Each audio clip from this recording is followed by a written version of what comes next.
বললে হুজুর কোরআন শরীফ পড়লে কি লাভ হবে বলো? আল্লাহ পাক শোনাচ্ছে, বান্দা শুনে রাখো, ওয়াইদা কুরিআল কুরআনু ফাসতামিউ লাহু ওয়া আনসিতু লাআল্লাকুম তুরহামুন।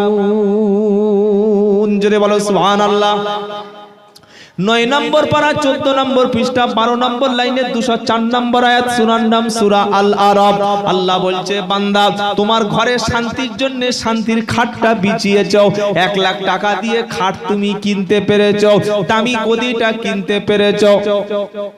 বাড়িতে গরম যাতে না হয় এসি লাগিয়েছো, কারেন্ট চলে গেলে যাতে গরমে কষ্ট না হয় তার জন্য বাড়িতে তুমি ইনভার্টারও লাগিয়েছো। জানালার পাশে, ঘরের পিছনে বাগানের পাশে সুন্দর জানালা রেখেছো, পাশে সোফা রেখেছো, ঠান্ডা ফ্রিজের পানিতে তুমি আরামে আছো। সুন্দরী মেয়ে বিয়ে করেছো, জীবনটা ধন্য হবে বলে তোমার ঘরে সব আছে, কিন্তু শান্তি, জোরে বলো, শান্তি নাই। শান্তি তুমি পাচ্ছ না। শান্তি সেদিন তোমার ঘর থেকে চলে গেছে যেদিন তোমার ঘরে কোরআন পড়া বন্ধ হয়েছে। আজ এখন আর কোরআন মুসলমান পড়ে? ছেলেকে হাতে তুলে দিয়েছে মোবাইল, সন্ধ্যা 7টা থেকে মেয়েরা চালু করছে সিরিয়াল। আমরা এখানে যারা বসে আছি, বেটা ছেলে না মেয়ে ছেলে? বেটা ছেলে তাও বলতে পারে না, হিসলে ভিতরে ঢুকেছে ভিতরে নাকি? এই সবাই বেটা ছেলে তো? যারা বসে আছি স্বামী আছে না নাই? জোরে বলো। আপনার স্ত্রী যদি অন্য কোন পুরুষের দিকে হাত বাড়ায়, এটা স্বামী কখনো মেনে নেবে না। আপনার স্ত্রী যদি পরপুরুষের সঙ্গে রাত কাটায়, এটা স্বামী হিসাবে মানবে না, এটা যেমন পাপ। আপনার স্ত্রী যদি নামাজ না পড়ে, সেটাও তেমন পাপ। আর আপনার স্ত্রী ঘরের মধ্যে যদি অশ্লীল কোনো ছবি দেখে, ওর পাপটা কিন্তু আপনার কার নামে হবে? আপনার নামে হবে না? কারেন্টের মিটার যখন আপনার নামে, বিবি ফ্যান চালালে বিল আসবে আপনার নামে, এসিটা যদি চালায় সবাই হাওয়া খাবে, বিল আসবে আপনার নামে, লাইটে থাকবে আপনার ছেলে, বিল আসবে আপনার নামে। যেহেতু মিটারটা কার নামে? জোরে বলো, আপনার নামে। আপনি যখন হয়েছেন স্বামী, আপনার স্ত্রী যদি বেনামাজি হয়, বিল আসবে, মানে জাহান্নামে ধোলাই হবে আপনার আগে।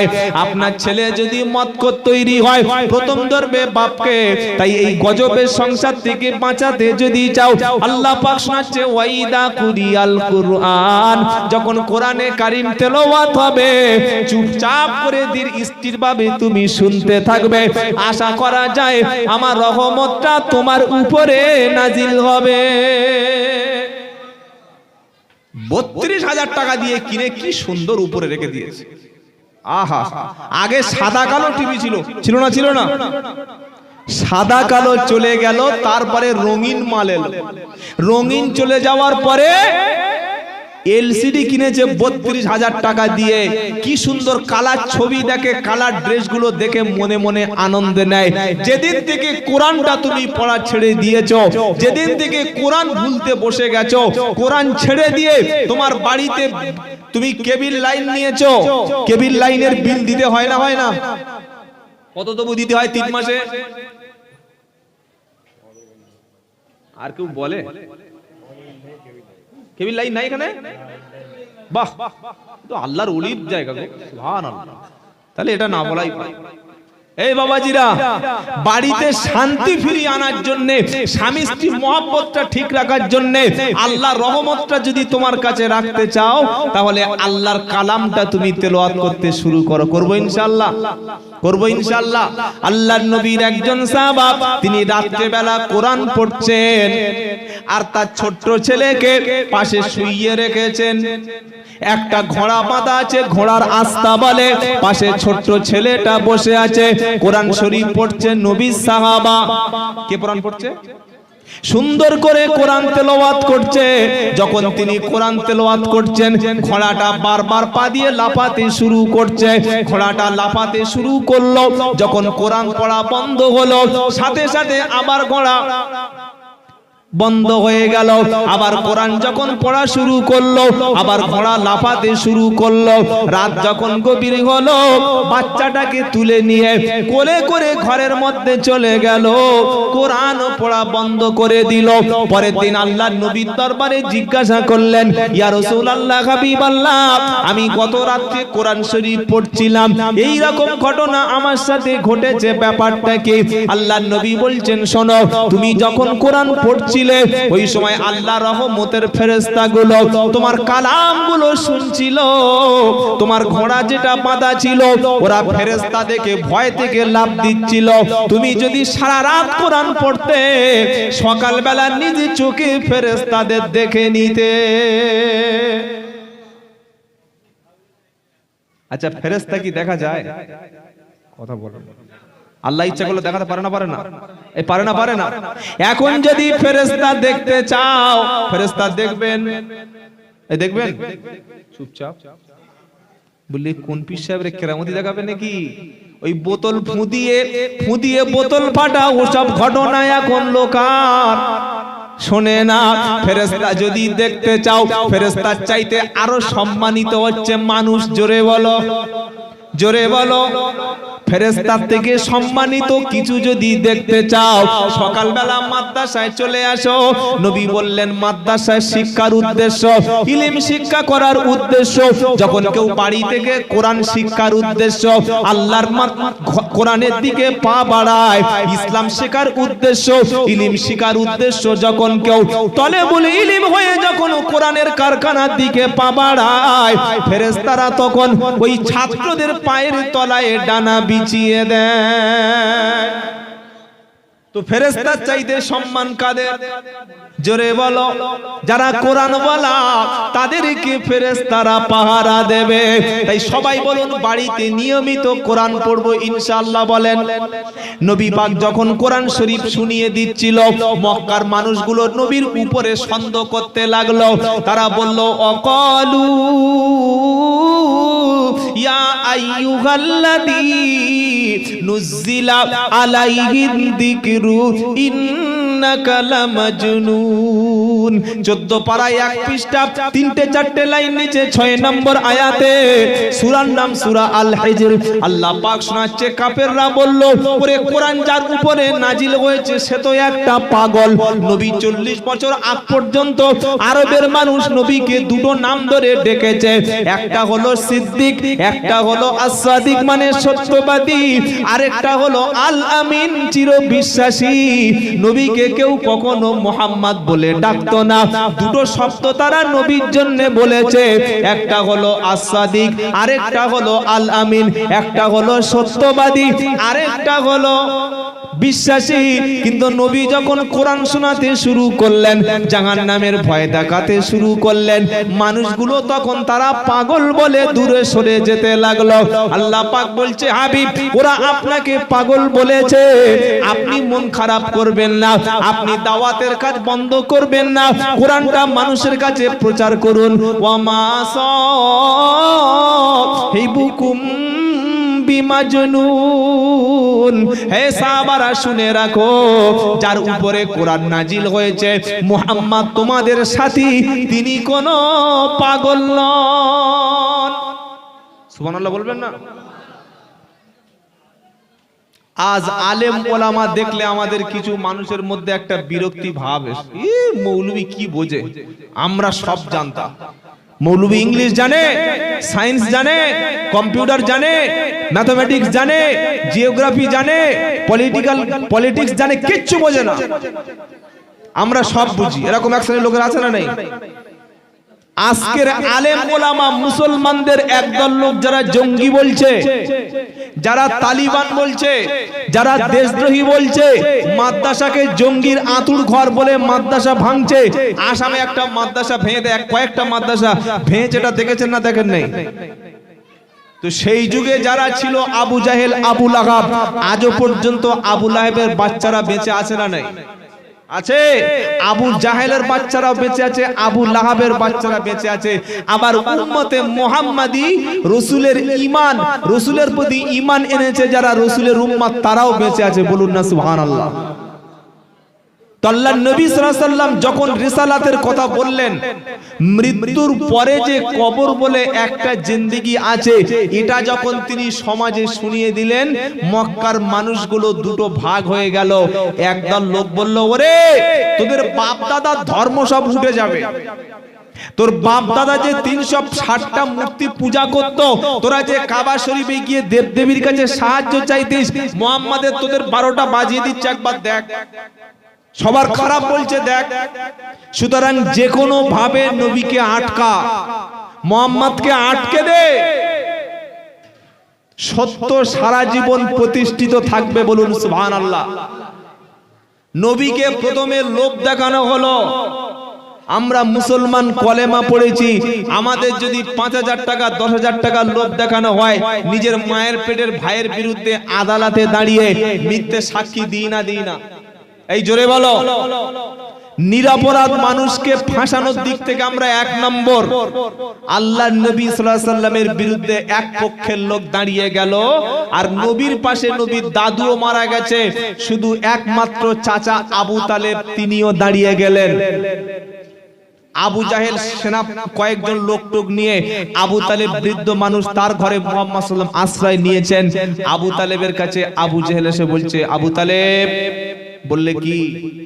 বলে তোমার ভাইপো কলেমা পড়বে, পড়ুক। ও নামাজ পড়বে, পড়ুক। ও নিজে কোরআন পড়বে, 24 ঘন্টা পড়ুক, আমাদের কোনো অসুবিধা নাই। কিন্তু ও যেন কোরআনটা অন্য কোনো মানুষের কাছে গিয়ে যেন না, জোরে বলো, বলে কলেমার প্রচারটা যেন এখনই বন্ধ করে দেয়। কারণ কলেমা যদি সবাই জেনে যায়, কোরআন যদি সবাই জেনে যায়, আল্লাহকে চিনতে যদি সবাই শুরু করে, সবাই যদি কোরআনটা শিখে নেয়, সঙ্গে সঙ্গে বাপ দাদার ধর্মের ব্যবসাটা বন্ধ, জোরে বলো, হবে। তাই যখন মাদ্রাসায় কোরআন শিক্ষা দেওয়া হয়, মসজিদে খুলে খুলে কোরআনগুলো বলা হয়, এক শ্রেণীর মানুষ বিরোধিতা করছিল, আজও বিরোধিতা করছে। আর ওরা বলছে ছেলেপুলেদের কোরআন শরীফ শেখায় না বাবা, ওসব শেখানোর দরকার নেই। আর যারা কোরআন শিখছে তাদের বিরোধিতা কর। আবু তালেবের কাছে এসে আবু জাহেল ছোট্ট করে বলল যে কি বলছি বল। আবু তালেব বলছে, আমি তো বুড়ো মানুষ, তোমার ভাতিজা ভাইপো কি বলে দেখি।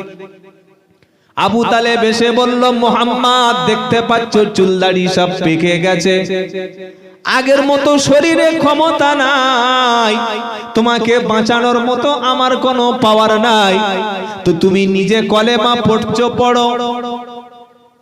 আবু জাহেল আমাকে বলল ওনাকে চুপ করতে বলো। আল্লাহর নবী বললেন, চাচা আমি কলেমা নিজে পড়ি, অপরকে পড়ানোর জন্য বলি। আমি নিজে কোরআন পড়ি, অপরকে পড়ানোর জন্য বলি। কোরআনের সত্য দাওয়াতটা আমি প্রচার করি চাচা। এতে আপনার যদি অসুবিধা হয়, আপনার জীবন যদি হুমকির মুখে চলে যায়, আপনি আমাকে ঘর থেকে বার করে দিতে পারেন চাচা, কিন্তু আমি কখনো আল্লাহর কালাম ছেড়ে দেব না। জোরে বলেন, ওয়ামা নাকামু মিনহুম ইল্লা আইয়ুমিনু বিল্লাহি আজিজুল হামিদ। আল্লাহ পাক বলছে তোমাদের উপরে ওরা দুশমনি করে, তোমাদের উপরে ওরা শত্রুতা করে, তোমাদের সঙ্গে ওরা ষড়যন্ত্র করে, তার একটাই কারণ হচ্ছে তোমরা এক আল্লাহকে আল্লাহ বলে মেনে নিয়েছো, আল্লাহকে পরাক্রমশালী বলে মেনে নিয়েছো।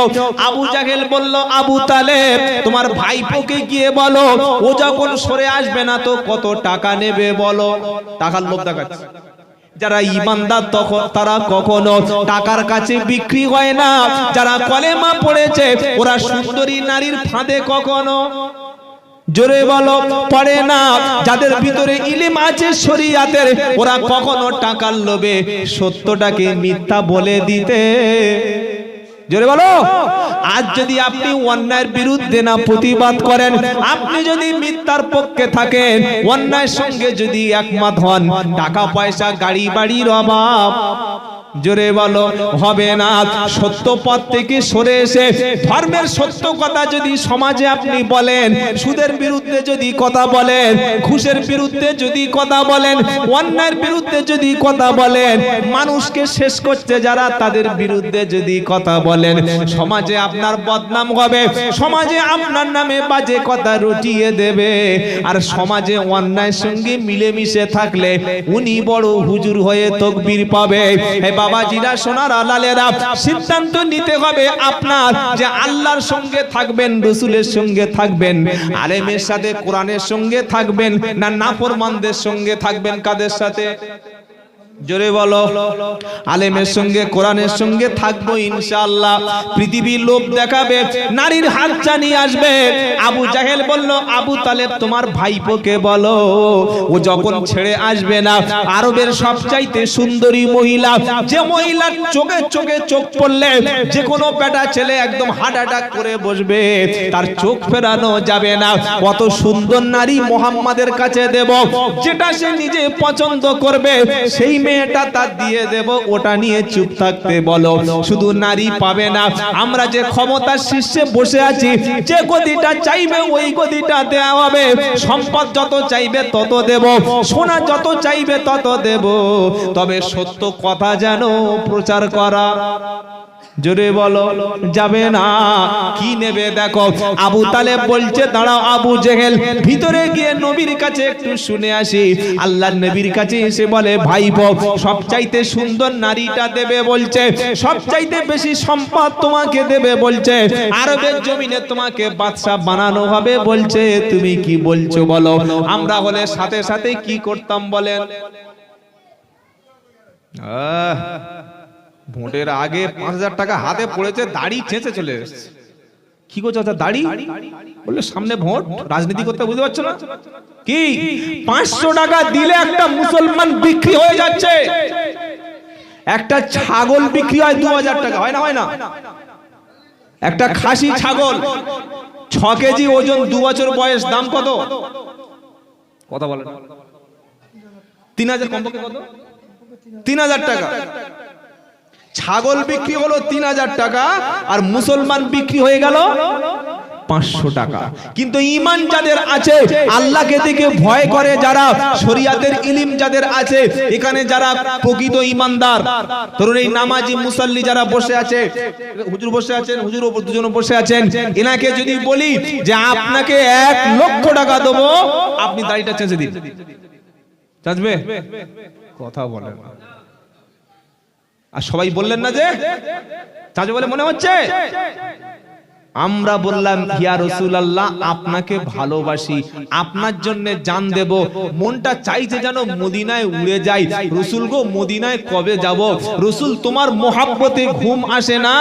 আর ফাইনাল দেখাশোনা হওয়ার পরে যখন শ্বশুর এই যে মেয়েটার সঙ্গে দেখাশোনা হয়েছে, বিয়ের ৩ দিন আগে মেয়েটা ফোন করেছে, কল করে বলছে হ্যালো, বলে দেখি একটু ভিডিও কল করি, বলছে তোমার ছোট ছোট দাড়ি কেন গো? বলছে আমি এক্সট্রিমলি সরি। দাঁড়া, বলছে এটা তো বিয়ের আগে, বিয়ের দিন আসল মালটা দেখবি কেমন লাগে। এমন চাচা চেঁচে হাত দিয়ে দেখছে মাল গিয়ারে বাঁধবে না তো, কি চেঁচে পেঁচে একদম মাথায় পাগড়ি দিয়ে সুন্দর পাঞ্জাবি পরে চলে গেছে। যায় না? যায় না? অথচ যারা আল্লাহর দিকে ভয় করে, ১,০০,০০০ টাকা দিলে দাড়ি কাটবে। জোরে বলেন। যারা প্রকৃত ঈমানদার, যারা কোরআনওয়ালা, ওদের যদি বলি ১ গ্লাস মদ দিচ্ছি সবার সামনে খা, তোর ১,০০,০০০ টাকা দেব, খাবে? জোরে বলো খাবে না। যারা প্রকৃত ঈমানওয়ালা, যারা মুমিন, তাদেরকে যদি বলি ভাই সুদের টাকা নে, জীবনে ওরা নেবে না। যারা প্রকৃত মুমিন ঈমানওয়ালা, যদি বলি জুমার নামাজটা তুই বাড়িতে বসে থাকবি আর তার জন্য জুমার দিন ৫০,০০০ টাকা পাবি, কোনটা গ্রহণ করবে? কথা বলেন কোনটা গ্রহণ করবে? জুমার নামাজটা।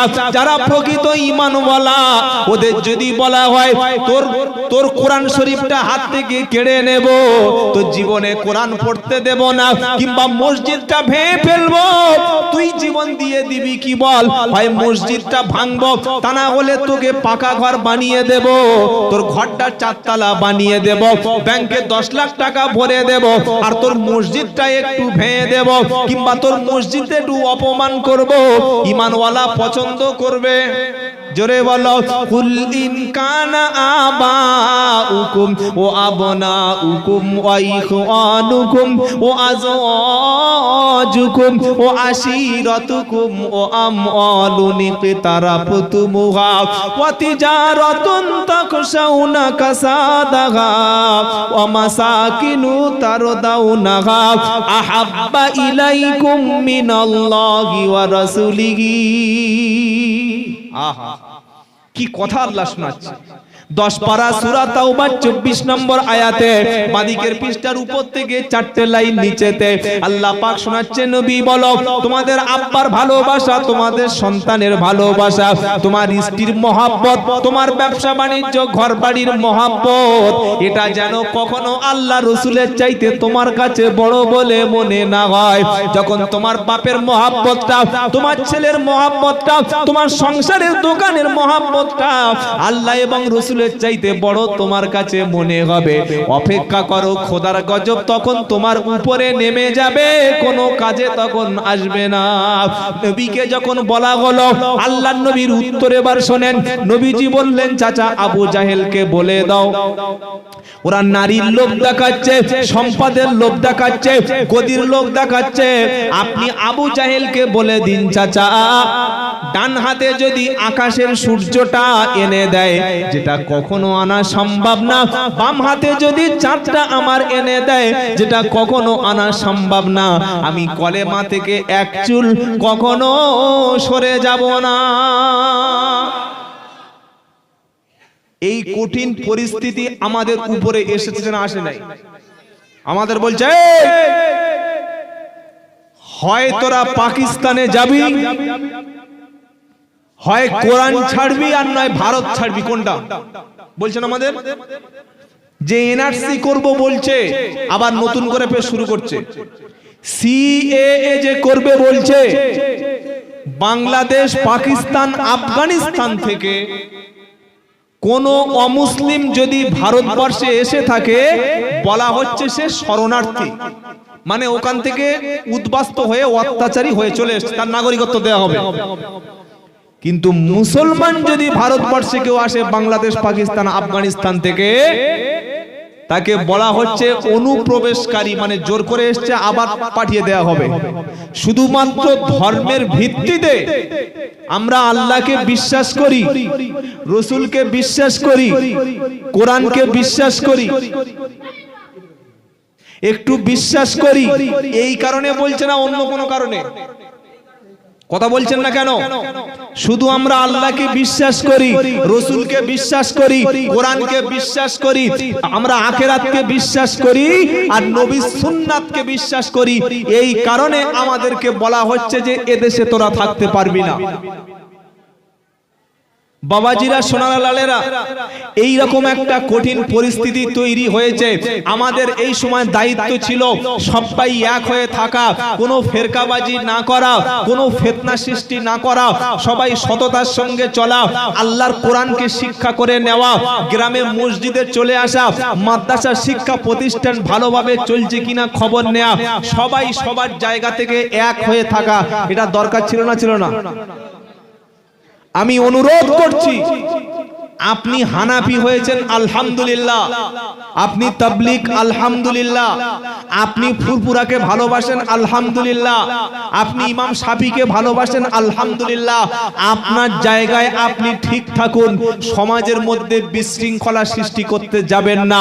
আপনি সহিহ হাদিস মানছেন, মানুন, আপনি আবু হানিফাকে মানছেন, মানুন, নিজের দলটা ভালো, অন্য বাদবাকি জাহান্নামী, এটা বলার অধিকার ইসলামে দেওয়া, জোরে বলো, হয়নি। কিছু জানার যদি দরকার হয় কোনটা সঠিক আর কোনটা বেঠিক এটা বোঝার দরকার হলে মাদ্রাসায় তোমাকে আসতে হবে, আলেমদের কাছে বসতে হবে, কোরআন হাদিস কি বলছে ওটা তোমাকে ভালো করে মূল্যায়ন করতে হবে। কথা মনে থাকবে ইনশাআল্লাহ। নিজের থেকে পাকামি করে নিজেকে বড় মুহাদ্দিস মনে করতে যাবেন না, নিজেকে পাকামি করে বিশাল কিছু শিখে নিয়েছি এটা ভাবতে যাবেন না, কারণ আমাদের কাছে ইসলাম এনে দিয়েছে ওলামারা।